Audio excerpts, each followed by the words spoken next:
Licanti. Apologize first of all that I don't present this assignment under the format you require. The thing is that I'm working right now somewhere else. This is being kind of like the issue with me. Like I don't work every day for Secretaría de Educación Pública. So whenever you schedule these one whole week workshops, sometimes it doesn't fit my schedule. But anyway, here I am. I'll do this this way. Yeah, for the sake of saving time and me being able to go back to what I am doing right now.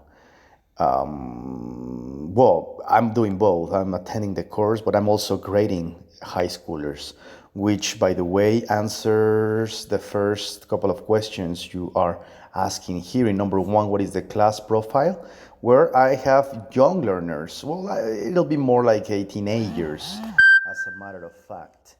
Teenagers, I'm with them ages ranging from 14 to 18 years old. And then their level, they are basically beginning and high beginning and maybe even a couple of intermediate, I will say. Maybe just one of them, only one or probably two spread in two different grades and groups are, let's say, high intermediate. So other characteristics, their motivation level, one of them, which is high intermediate, is highly motivated because we had this conversation about presenting the lingual skills certification. Other than that, most of them, the vast majority of them, have this take this course only because it's mandatory, only because they have to. It doesn't really interest them right now. I said the vast majority, but I will say I have 6 different groups, 2 for second graders, 2 for fourth graders, and 2 for sixth graders. Among those 6 groups, with an average of 25 students each, that means 150 students total, I will say that 20 of them are the ones who already consider the advantage of getting rid of studying English this way right now, rather than waiting until they are adults and they have to pay out of their own pocket for the exact same course. So only very few of them are actually getting this learning English thing done right now, enthusiastically and proactively every day. Their familiarity with technology, well, as I said, maybe it's because they are very young that they are very familiar with the use of technology. So I haven't had any issues over there. The issues that I face will be more in the form of attitude. Some of them pretend they don't know how to upload a video. Some of them pretend that they don't know how to use the platform, but that is just not true. They do know how to. They have social media profiles in many different platforms, and they use them both with proficiency, and they could even have they could even become teachers themselves on how to use those platforms. So familiarity with technology, well, that they are very familiar with the use of technology. And the reasons for taking the class, like I said before, only the sixth graders came across the advantage of getting a certification for at least B1 with lingual skills of Cambridge, so they can avoid either paying the subject later on in the university, or even just having a couple of extra hours next summer when they start university.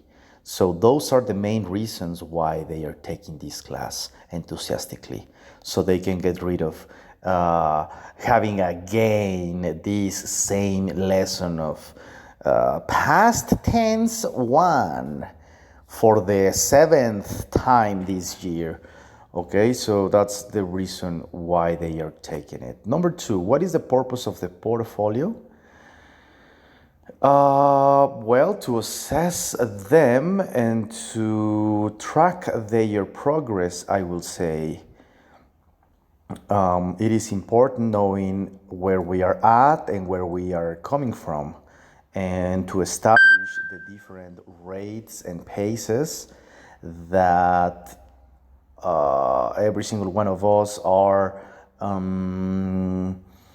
experiencing, so we can keep motivated to continue and to achieve the certification. Number three, what will the portfolio include? What will students be required to read? Well, something that I really like them to read is these adaptations for classics, Hercules, the Iliad, Sherlock Holmes, one of my favorites, the Canterbury Tales by Geoffrey Chaucer, which was written back in 1387. So most of us, everyday normal people, we struggle to read Middle English, right? So yeah, I mean, that's actually the book who made Middle English vernacular and acceptable in literature. So it's understandable that not everybody can go ahead and read the original format. So those adaptations are something that I quite like to include in the syllabus of a reading program. The next one is, what will students be required to write, perform, create? Well, to write summaries and reports on different chapters.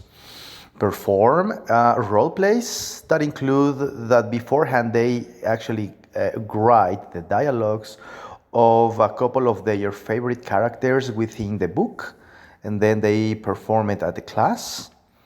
Perhaps to grade pronunciation, and well, to create, yeah, like I said, that's what they need to create.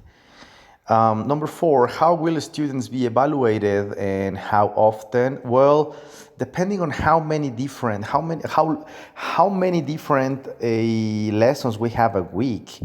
For groups that I have that I see them every day, I just really like to evaluate them every Friday. Like with a small, simple rubric system, just to tick their weekly achievements, and then once a month to have a larger assessment, which includes some other soft skills and skills in general, not only reading but also writing and listening and maybe even speaking, or maybe we can just combine those three other skills and then leave speaking for whatever they produce in the prior 3 weeks. How will students be evaluated and how often? Oh, that's the one that I just answered.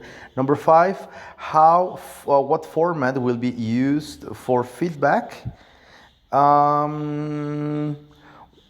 Yes, well, just written feedback is what works for me now, or maybe even one of these, I don't know, well, just like a audio, just like the one that I am doing right now. That's something that I usually do for the sake of saving time and being efficient. How can data be analyzed?